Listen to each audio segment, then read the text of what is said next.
Hurmatli o'quvchilar, bugun sizlar bilan Michael Faraday tomonidan kashf etilgan elektromagnit induksiya qonunini, hodisasini o'rganamiz. Buning uchun bizga kerak bo'ladi solenoid, g'altak, simrami, galvanometr va magnit kerak bo'ladi. Hop. Elektromagnit induksiya hodisasi deb, demak, magnit maydon yordamida tok hosil qilinishiga aytiladi. Biz hozir mana o'ram ichiga magnitni harakatlantirsak, bizda tok hosil bo'ladi. Bu tokimizni demak galvanometrda ko'ramiz.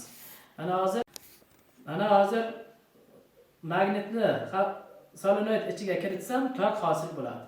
Mana shimoliy tomonini kirityapman. Mana tok hosil bo'ldi va chiqaryapman. Faqat turadi. Endi bitta tomoni shimoliy tomonini kiritsak, oldin manfiy tok, chiqarayotganimizda musbat tok hosil bo'lyapti. Musbat tok chiqarayotganimizda manfiy tok hosil bo'ladi. Demak, magnit yordamida, magnit maydon yordamida biz o'zgaruvchan tok hosil qilyapmiz mana. Buning ichida doimiy harakatimiz tezlashgan sari tokimiz ham tezlashib boradi.